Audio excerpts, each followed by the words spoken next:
dengan kebutuhannya. Nah, pada kesempatan ini kita hanya akan menyoroti pernyataan yang pertama dalam doa yang diajarkan oleh Yesus, yakni Bapa kami. Bapak Ibu, sebutan Bapa ini merupakan sebutan yang hangat, erat dan intim dari umat kepada Allahnya. Dan kalau kita melihat, hanya Yesus yang mengajarkan untuk memanggil Allah dengan sebutan Bapa. Tidak ada agama satupun di dalam dunia ini, Bapak Ibu, yang memanggil Allahnya dengan sebutan Bapa. Semua agama itu menyebut Allahnya dengan sebutan-sebutan yang agung, sebutan yang mulia, sebutan yang angker, sebutan yang memperlihatkan betapa jauhnya Allah itu dari kehidupan manusia. Betapa susah untuk didekati Allah yang mereka sembah itu. Oleh sebab itu menarik bagi kita untuk sama-sama melihat dalam waktu yang tentu tidak banyak. Kita coba untuk melihat apa sebenarnya makna dari doa Yesus ketika diajarkan kepada murid-muridnya pernyataan ini, Bapa kami. Hal yang pertama yang bisa kita temukan di sini adalah dengan menyebut Bapa kami, Yesus mengajarkan bahwa orang percaya terikat dalam satu komunitas. Sekali lagi Bapak Ibu, ketika Yesus mengajarkan murid-muridnya memanggil Allah itu dengan sebutan Bapa kami, maka Yesus sedang mengajarkan bahwa orang percaya itu terikat di dalam satu komunitas. Yesus tidak berkata kalau mau berdoa bilang Bapamu yang di sorga, tidak. Yesus tidak berkata kalau kamu mau berdoa supaya didengar, bilang Bapak Yesus yang ada di sorga, Bapak kepunyaan Yesus yang ada di sorga. Tidak. Yesus juga tidak berkata kepada mereka, kalau engkau mau berdoa, bilang Bapa Dia yang di sorga. Tetapi di sini penggunaan kata kami ini menunjukkan, ya, ini adalah kata ganti jamak Bapak Ibu, dan melalui penggunaan kata kami di sini, Yesus ingin menegaskan bahwa Bapa yang kita sebut adalah Bapa semua orang. Amin Bapak Ibu. Bapa semua orang. Yang diwakilkan dengan kata kami di sini. Pertanyaannya adalah siapa semua orang yang tadi saya sebutkan itu? Semua orang di sini adalah semua orang yang disebut sebagai murid Yesus. Kalau kita lihat konteksnya di Matius pasalnya yang keempat ayatnya yang ke-25. Waktu Yesus ada di tepi danau Galilea Bapak Ibu, ya. Semua orang, waktu Yesus ada di Galilea, dia berkeliling. Semua orang datang berbondong-bondong mencari dia. Dan di situ dikatakan mereka datang dari Galilea, mereka datang dari Dekapolis, mereka datang dari Yerusalem, mereka datang dari Yudea, mereka datang dari seberang Yordan. Mereka ingin mendengarkan pengajaran Yesus. Dan kepada mereka lah Yesus ajarkan doa Bapa kami ini. Artinya ketika Yesus menyebutkan Bapa kami, mereka yang mendengarkan pada waktu itu terserap dan terhisap di dalamnya. Bapak Ibu, betapa dalamnya sebenarnya ketika kita menyebut Bapa kami. Artinya kita ada di dalam satu keluarga. Doa itu menunjukkan bahwa kita ada di dalam satu tubuh Kristus, di mana Yesus tidak ada di luarnya, tapi Yesus ada di dalam komunitas itu. Amin, Bapak Ibu. Apakah Bapak Ibu percaya seperti itu? Dia hendak mengajar para murid-murid bahwa mereka ada di dalam satu tubuh Kristus, sama-sama sehati, sama-sama berdoa kepada Allah yang sama, yang dipanggil sebagai Bapa. Ketika kita melihat di Matius pasal 4 ayat 25, orang-orang semua berbondong-bondong datang mendengarkan pengajaran Yesus. Dan semua mereka tidak pandang suku, tidak pandang bangsa. Kalau mereka mengikuti Tuhan dan mendengarkan kebenaran Tuhan, maka merekalah yang disebut sebagai keluarga Allah. Amin. Dan kita menjadi keluarga Allah Bapak Ibu, bukan karena silsilah dan keturunan, bukan karena hubungan darah, tetapi kita menjadi keluarga Allah karena penebusan yang dilakukan oleh Kristus. Makanya orang Kristen seringkali menyanyi, ku cinta keluarga Tuhan, ya. Meskipun rambutnya berbeda, warna kulitnya berbeda, ya, bentuknya berbeda, tetapi kita dipersatukan, diikat oleh karya penebusan Kristus. Bapak, Ibu, Saudara yang dikasihi oleh Tuhan, pertanyaannya adalah, kalau memang kita ini adalah satu keluarga, waktu kita berdoa Bapa kami, kita menganggap bahwa orang lain yang sama-sama berdoa dan sama-sama percaya kepada Allah, itu juga adalah keluarga kita. Pertanyaannya adalah, bagaimana kita memperlakukan mereka sebagai sesama keluarga? Itu yang paling penting bagi kita. Seringkali begitu gampang kita menyanyi "Ku cinta keluarga Tuhan", ya. Tetapi ternyata kita tidak menganggap mereka sebagai sesama keluarga di dalam Tuhan. Kadang-kadang kasih kita dibatasi oleh suku, kasih kita dibatasi oleh denominasi, kasih kita dibatasi oleh marga, kasih kita dibatasi oleh bangsa. Sehingga kita hanya memperhatikan orang-orang yang menurut kita adalah sesama kita di dalam keluarga Allah. Bapak, Ibu, Saudara, ketika Yesus mengajarkan murid-murid berdoa Bapa kami, artinya semua orang yang percaya kepada Allah melalui Kristus Yesus itu, kita semua satu keluarga. Tidak mengenal status sosial di dalam keluarga Allah, Bapak Ibu. Tidak mengenal status pendidikan di dalam keluarga Allah. Semua kita sama. Filipi pasal 2 ayat 4 saya mengajak kita untuk membukanya.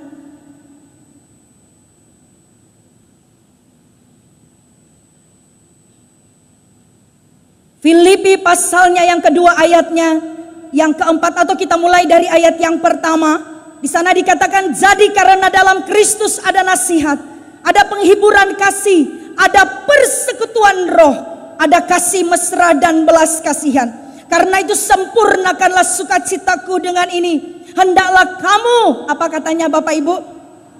Sehati sepikir, dalam satu kasih, satu jiwa, satu tujuan, dengan tidak mencari kepentingan sendiri atau puji-pujian yang sia-sia.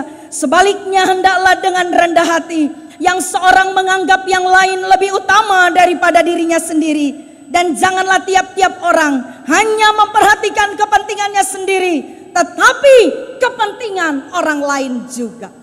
Paulus sedang memberikan nasihat dari dalam penjara kepada orang-orang di Filipi. Kenapa dia selalu berbicara kepada mereka tentang sehati sepikir? Karena ternyata di dalam jemaat ini ada perpecahan. Contohnya di dalam Filipi pasalnya yang keempat ayat yang kedua.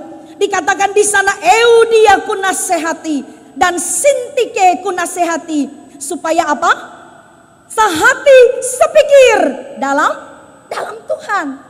Ternyata di jemaat itu ada perpecahan. Meskipun kita harus melihat apa yang melatar belakangi perpecahan itu. Bapak Ibu, ini menandakan bahwa meskipun kita sama-sama ada di gereja yang sama, belum tentu kita punya roh yang sama. Belum tentu kita punya pikiran dan hati yang sama. Belum tentu kita punya tujuan yang sama. Oleh sebab itu nasihat Paulus kepada jemaat di Filipi itu juga datang kepada kita sebagai anggota keluarga Allah, khususnya yang ada di GBI Petamburan ini. Bagaimana kita memperlakukan orang lain sebagai sesama manusia di dalam tubuh Kristus. Amin. Di Papua Barat, Bapak Ibu pernah pada suatu kali beberapa tahun lalu pas ada rakerda, bikinnya itu di kabupaten gitu ya. Lalu kemudian ketika kami akan melewati sebuah tempat, ketua Korda bilang begini, Bu, kampung di depan kita itu namanya Kampung Malastau. Ya, namanya Kampung Malastau. Oh, kok bisa ada Kampung Malastau? Ada orang Papua Barat di sini? Enggak ada. Kampung Malastau. Oh, kenapa begitu? Iya, dan orang-orang di dalamnya semua begitu, Malastau. Mobil kalau lewat itu mesti diklakson berulang-ulang. Itu pun kita yang mesti turun minta permisi karena mobil mau lewat. Mereka tidak akan berdiri, ya, duduk di pinggir jalan ngobrol cari kutu, tetap aja ada di situ. Ketua Korda berkata begini, Ibu jangan heran, bukan cuma manusia yang begitu, anjing aja tidur di tengah jalan, kita klakson berulang-ulang, itu anjing gak mau berdiri. Kita yang mesti turun, lalu kemudian korek-korek itu anjing suruh pindah. Ya, kalau dia nggak galak. Kampung itu Kampung Malastau. Saya coba pikir-pikir, jangan-jangan Ada orang Kristen juga yang malas tahu. Ya. Gak peduli dengan orang lain. Sama-sama berdoa kepada Allah yang sama dan menyebut Bapa kami. Tetapi tidak menganggap orang lain itu sebagai keluarga di dalam Kristus. Betul enggak Bapak Ibu? Malas tahu, peduli amat dengan orang lain punya urusan. Beberapa bulan yang lalu, ya, Bu Laura dengan Bu Ika mengirim, saya dengan Bu Evelyn itu menghadiri sebuah pertemuan di Kementerian Pemberdayaan Perempuan. Ternyata di sana bicara tentang LGBT Bapak Ibu, dan mereka sedang mengkaji sebuah kebijakan yang akan dikeluarkan Kementerian Pemberdayaan Perempuan tentang hal itu. Nah, pada waktu itu kita membahas hasil penelitian yang dikeluarkan oleh Fakultas Kesehatan Universitas Indonesia. Mereka melakukan penelitian kecil-kecilan Bapak Ibu, begitu ya. Dari sisi sosiologi dan antropologinya.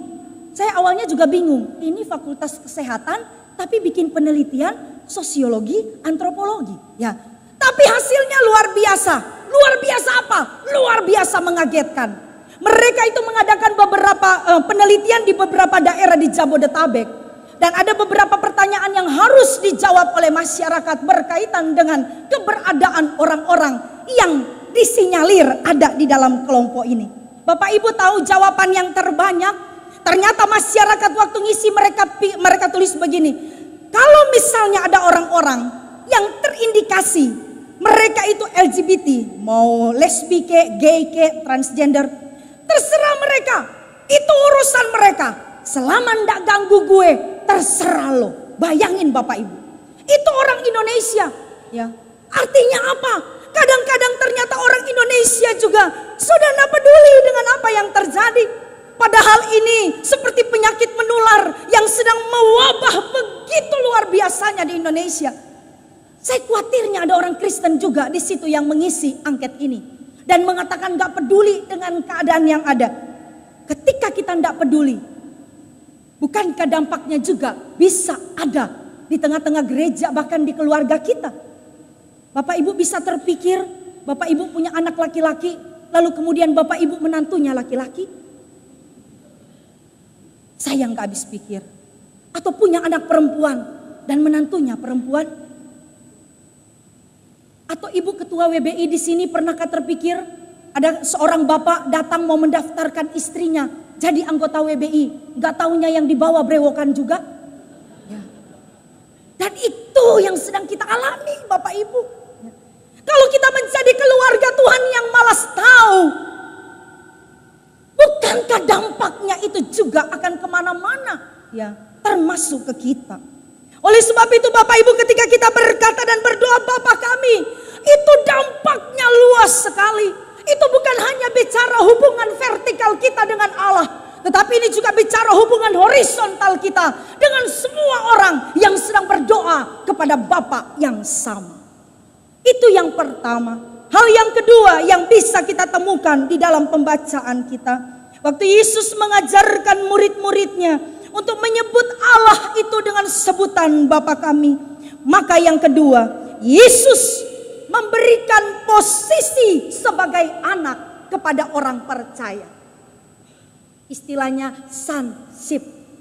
Yesus memberikan posisi sebagai anak kepada orang percaya. Waktu Yesus memberikan kepada mereka ya lampu hijau untuk menyebut Allah sebagai Bapa. Kalau kita membaca Alkitab Bapak Ibu, khususnya ketika Yesus melayani di dalam dunia ini, maka kita akan menemukan secara konsisten di dalam berbagai kesempatan Yesus selalu menyebut Allah itu sebagai Bapaknya. Bahkan teristimewa ketika dia berdoa. Yohanes mengutip doa Yesus, menuliskan doa Yesus di dalam Yohanes pasalnya yang ke-17.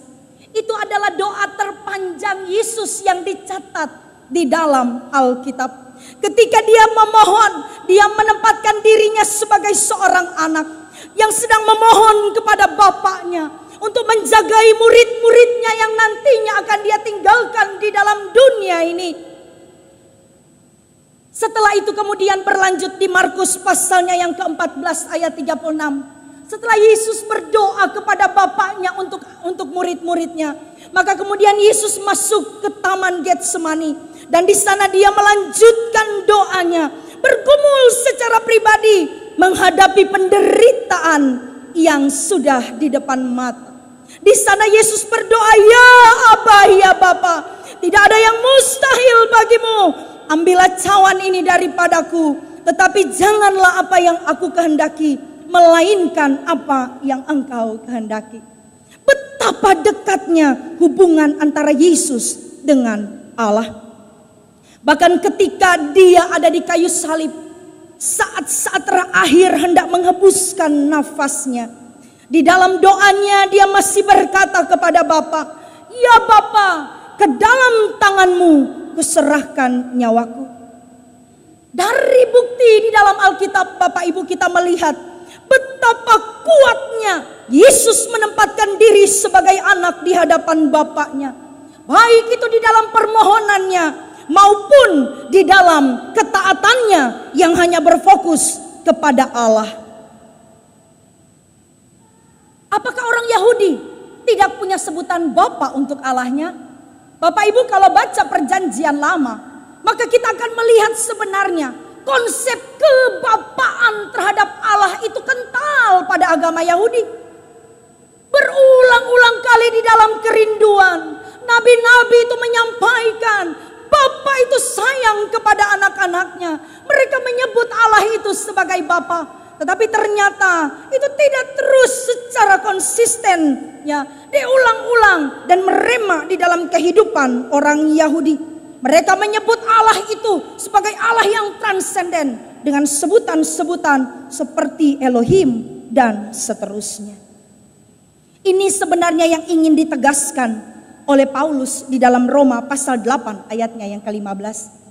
Yesus kasih kita posisi sebagai anak ketika mendekatkan diri kepada Allah. Dikatakan di sana, "Sebab kamu tidak menerima roh perbudakan yang membuat kamu menjadi takut lagi, tetapi kamu telah menerima roh yang menjadikan kamu anak Allah. Oleh roh itu kita berseru," apa Bapak Ibu? "Ya Aba, ya Bapa." Berseru, "Ya Aba, ya Bapa." Di dalam Yohanes pasal 1 ayat 12 sampai 13 jelas diberitahu di sana posisi kita sebagai anak. Dikatakan, "Tetapi semua orang yang menerimanya diberinya kuasa." Untuk apa Bapak Ibu? Menjadi anak-anak Allah. Yaitu siapa? Siapa Bapak Ibu? Cuman mereka yang percaya kepada Yesus saja yang bisa menyebut Bapa itu, Allah itu sebagai Bapa, ya. Orang-orang yang diperanakan bukan dari darah atau dari daging, bukan pula secara jasmani oleh keinginan laki-laki, melainkan dari Allah. Menarik sekali di sini Bapak Ibu, Yesus berikan posisi anak kepada murid-murid yang percaya kepadanya. Tetapi di sisi lain, Yesus mempertanyakan posisi anak dari orang-orang Yahudi di hadapan Allah. Bapak Ibu, saya ingin memperlihatkan kepada kita Yohanes pasalnya yang ke-8. Yesus memberikan posisi anak kepada orang-orang percaya yang dilahirkan dari roh. Tetapi ada orang-orang yang justru Yesus pertanyakan posisi mereka sebagai anak. Yohanes pasal 8 ayatnya yang ke-37 dan seterusnya Bapak Ibu. Cukup panjang tetapi mungkin akan sangat membantu kalau kita baca semuanya. Dikatakan di sini, "Aku tahu bahwa kamu adalah keturunan Abraham, tetapi kamu berusaha untuk membunuh aku karena firman-Ku tidak beroleh tempat di dalam kamu. Apa yang kulihat pada Bapa, itulah yang kukatakan, dan demikian juga kamu perbuat tentang apa yang kamu dengar dari bapakmu." Jawab mereka kepadanya, "Bapa kami ialah Abraham." Kata Yesus kepada mereka, "Jikalau sekiranya kamu anak-anak Abraham, tentulah kamu mengerjakan pekerjaan yang dikerjakan oleh Abraham. Tetapi yang kamu kerjakan ialah berusaha membunuh aku. Aku seorang yang mengatakan kebenaran kepadamu, yaitu kebenaran yang kudengar dari Allah. Pekerjaan yang demikian tidak dikerjakan oleh Abraham. Kamu mengerjakan pekerjaan bapakmu sendiri." Jawab mereka, "Kami tidak dilahirkan dari zina. Bapa kami satu, yaitu Allah. Meningkat ini Bapak Ibu. Kata Yesus kepada mereka, jikalau Allah adalah Bapakmu, kamu akan mengasihi aku. Sebab aku keluar dari dan datang dari Allah. Dan aku datang bukan atas kehendakku sendiri, melainkan Dia yang mengutus aku. Apakah sebabnya kamu tidak mengerti bahasaku? Sebab kamu tidak dapat menangkap firmanku. Iblislah yang menjadi bapakmu, dan kamu ingin melakukan keinginan-keinginan bapakmu. Ia adalah pembunuh manusia sejak semula, dan tidak hidup dalam kebenaran, sebab di dalam Dia tidak ada kebenaran. Apabila ia berkata dusta, ia berkata atas kehendaknya sendiri, sebab ia adalah pendusta dan bapa segala dusta. Tetapi karena aku mengatakan kebenaran kepadamu, kamu tidak percaya kepadaku. Siapakah di antaramu yang membuktikan bahwa aku berbuat dosa? Apabila aku mengatakan kebenaran, mengapakah kamu tidak percaya kepadaku? Barang siapa berasal dari Allah, ia mendengarkan firman Allah. Itulah sebabnya kamu tidak mendengarkannya. Karena apa? Kamu tidak berasal dari Allah. Wah, Bapak Ibu, ini adalah luar biasa. Apa kurangnya doa orang Yahudi? Apa kurangnya hubungan mereka dengan Tuhan? Tetapi di sini Bapak Ibu, jelas-jelas Yesus kasih tahu, orang yang berada di seberangku, orang yang tidak memihak aku, maka pasti bapaknya bukan bapak yang aku sembah, tetapi bapak yang lain. Betul Bapak Ibu? Ini orang-orang Yahudi berusaha mempertahankan diri. Kami kan anaknya Abraham. Anak Abraham secara silsilah bagi orang Yahudi itu adalah sebuah kebanggaan Bapak Ibu. Tetapi Yesus memberitahu melalui ayat-ayat yang kita baca, bahwa silsilah itu tidak membuat orang itu masuk dalam keluarga kerajaan.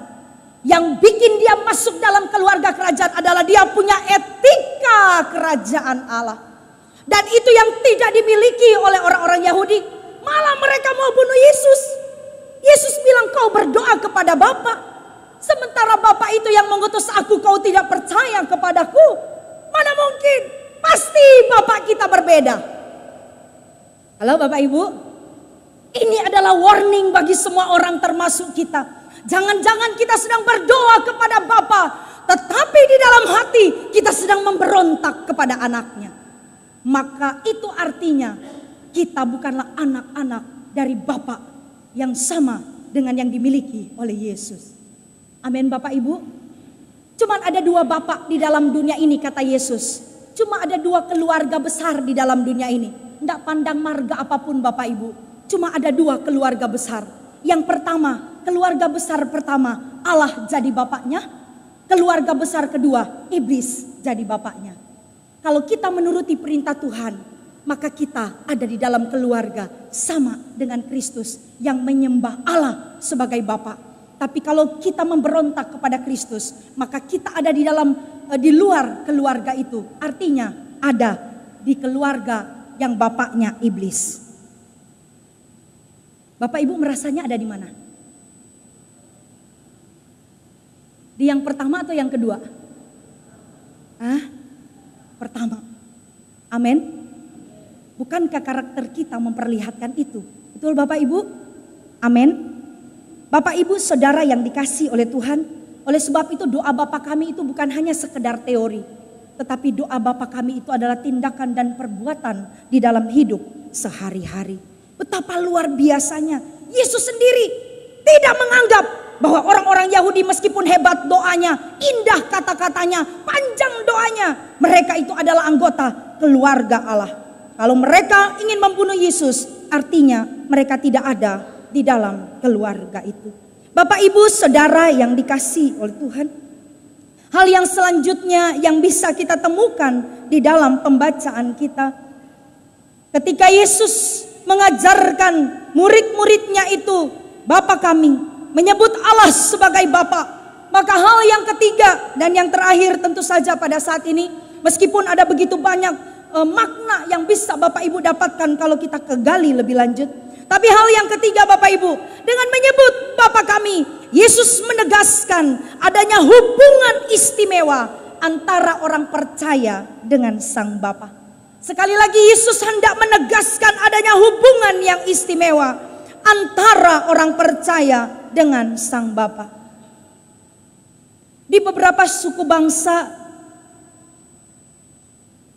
sulit kita bicara soal kasih Bapa. Kenapa? Karena ada jarak antara Bapa dan anak. Ada suku-suku bangsa tertentu yang sulit menangkap apa artinya keintiman yang diperlihatkan di sini. Karena hubungan yang dibangun antara anak dengan orang tua itu dibangun sangat formal dan dingin. Ada tempat-tempat tertentu bahkan di Indonesia tabu bagi anak bercengkerama dengan ayahnya. Sehingga yang terbangun dalam diri anak itu adalah bapak menakutkan.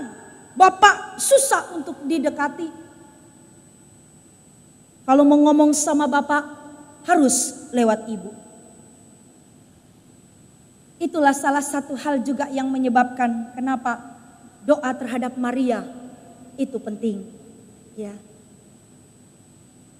Karena kalau lihat Maria, ya, begitu lembutnya. Saya sampai hafal doa Salam Maria karena dulu sekolah di Katolik sama dengan doa Bapak kami. Dari dulu diulang-ulang begitu kan. Sekolah di Katolik pagi-pagi ya sebelum memulai kelas sampai ada lagunya. Bapa kami di dalam surga, Salam Maria penuh rahmat. Kalau mau ngomong sama Bapak, lewat Maria. Kalau mau ngomong sama Yesus, lewat Maria. Pasti tokcer. Pak Bu, itu tidak ada di dalam Alkitab. Kita bisa datang langsung kepada Bapa ketika kita merindukan hubungan yang lebih intim. Kata Bapa itu dalam bahasa Aram itu Aba. Mungkin ada suku-suku bangsa yang sulit menangkap keintiman antara orang tua dan anak. Tetapi kenapa Yesus mengajarkan mereka orang-orang Yahudi ini menyebut Allah sebagai Bapa? Karena sebenarnya hubungan antara Bapa dan anak di keluarga Yahudi itu begitu dekat Bapak Ibu. Jadi mereka itu memahami betul ketika Yesus menyebut Allah itu sebagai Bapa. Mereka betul-betul bisa mengerti. Karena memang ada keintiman yang terjadi di dalam hubungan antara ayah dengan anak dalam keluarga orang Yahudi. Tetapi heran bin ajaib, mereka ini orang Yahudi ini tidak mengenal keintiman seperti itu terhadap Allahnya. Yesus mengajar murid-muridnya memanggil Bapa. Kata yang sebenarnya juga kental dalam agama Yahudi. Ketika Yesus mengizinkan kita memanggil Allah Bapaknya sebagai Bapak kita, maka Yesus ingin supaya kita juga ada bagian di dalam karakteristik, karakter spiritualitasnya. Kita sama, kita satu keluarga. Yesus ingin mendeklarasikan hal itu kepada orang percaya. Bapak, Ibu, Saudara yang dikasihi oleh Tuhan, ketika kita berdoa kepada Tuhan yang kita sebut Allah itu dan kita panggil Bapa, pertanyaannya adalah apa konsep Allah ketika kita berdoa? Persoalannya tidak terbatas pada pengertian bahwa Allah hadir, tapi bagaimana Allah itu berhubungan dengan saya yang berdoa. Rasanya sangat sulit Bapak Ibu. Kita bisa membuka diri kita, menceritakan rahasia kita kepada orang yang tidak kita kenal. Rasanya sangat sulit. Artinya kalau kita berdoa kepada Allah, seharusnya itu adalah hubungan yang dibangun betul-betul di dalam keintiman. Saya dulu pernah ikut dengan beberapa pendeta tua Pentakosta. Saya dulu di gereja Gerakan Pentakosta, jadi tahu gaya doanya mereka yang pakai pedas-pedas. Oh Tuhan, oh Yesus, gitu ya. Tapi itu memang ada masanya seperti itu. Ya, mungkin Bapak Ibu juga yang generasi tua pernah mendengar pendeta-pendeta dulu gayanya sama. Oh Tuhan, semakin ehonya panjang, kayaknya hadirat Allah semakin kencang. Ya, begitu Bapak Ibu. Lalu kemudian, oh Jesus, gitu ya. S-nya itu dipanjang-panjangin. Saya tidak melihat itunya, ya. Mungkin sekarang juga udah beda lagi begitu ya. Tetapi yang saya lihat Bapak Ibu, termasuk di beberapa pendeta tua yang dulu kalau suka datang ke rumah pelayanan, itu kadang-kadang doanya begini.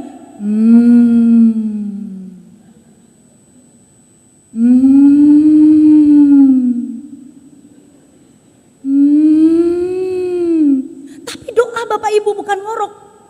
Doa. Mereka Bapak Ibu yang gak ada suara aja.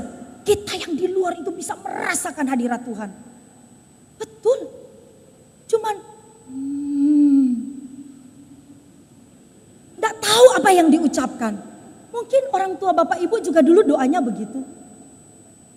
Tapi betapa kuatnya dan betapa intimnya ya, mereka dengan Allahnya.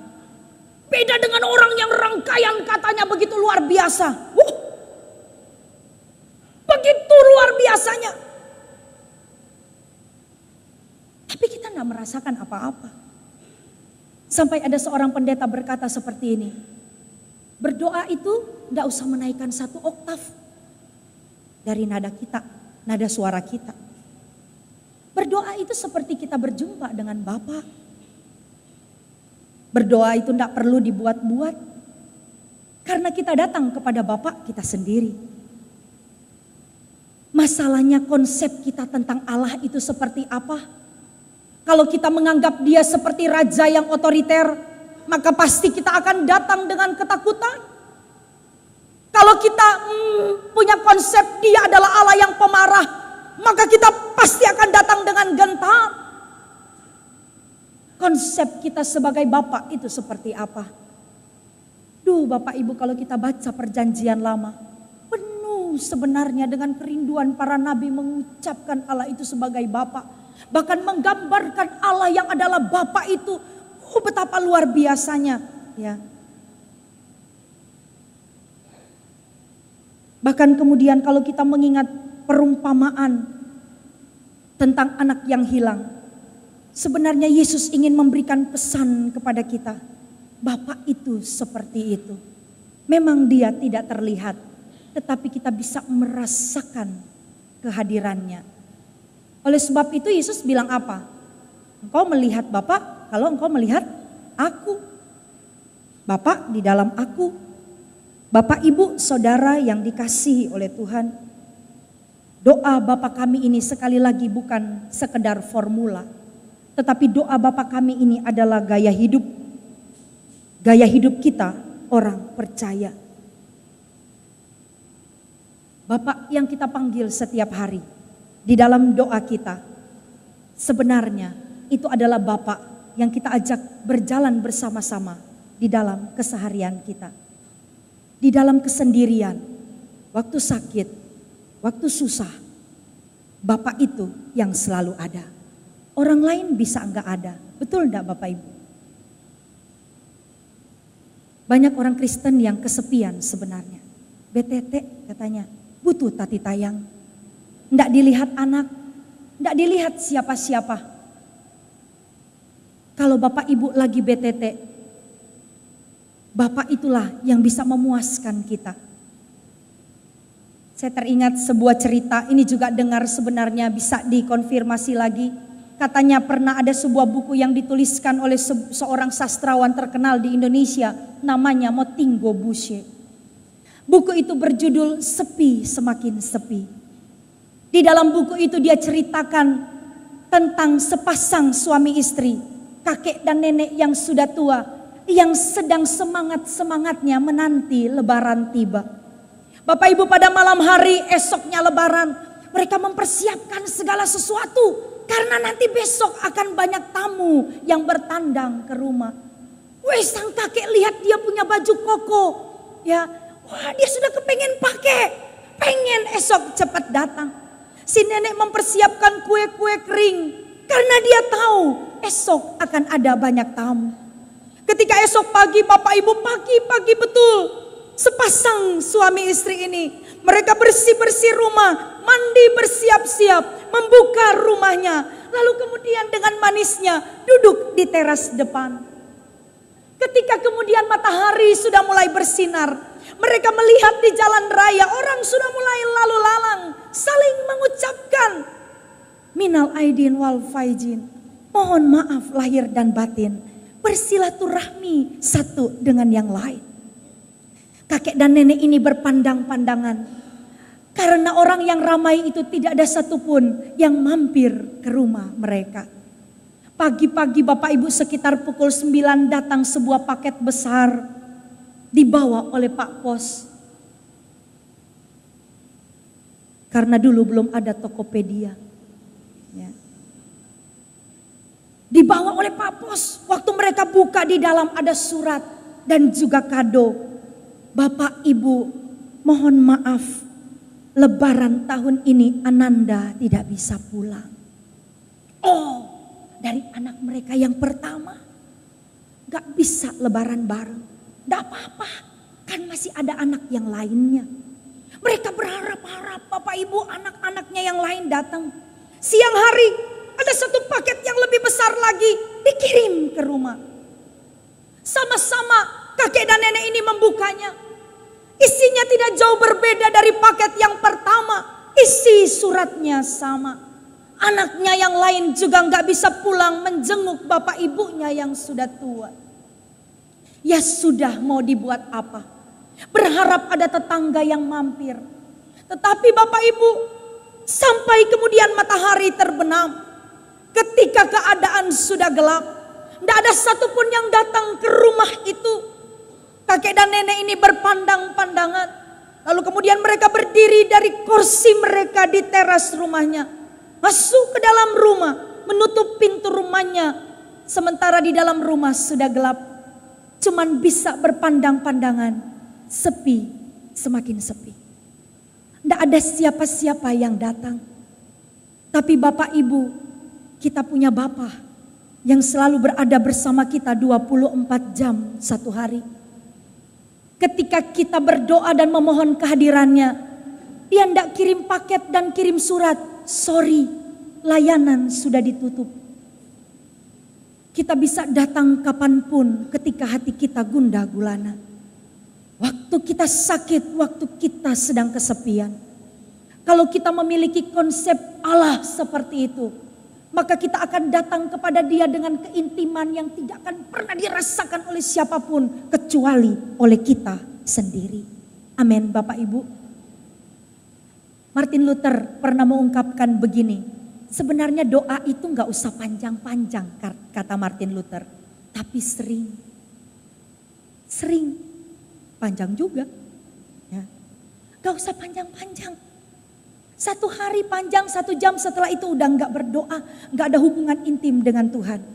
Makanya Martin Luther menyarankan, doanya pendek-pendek aja, tapi sering.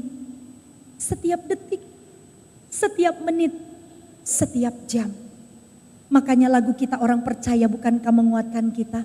Ya Tuhan, tiap jam ku memerlukanmu. Itu adalah Bapa yang kita sembah, Bapak Ibu. Panggillah Dia dalam sebutan doa kita, Bapa kami. Maka Dia akan datang di dalam kedekatan, memberikan kepada kita penghiburan, memberikan kepada kita kebutuhan kita, sehingga kita aman di dalam dekapannya. Amin buat firman Tuhan. Haleluya.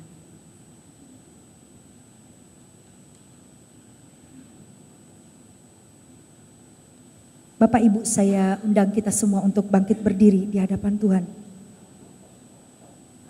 Kita naikkan sebuah pujian. Bapa besar sungguh kasih setiamu, seperti Bapa sayang anaknya. Haleluya Yesus.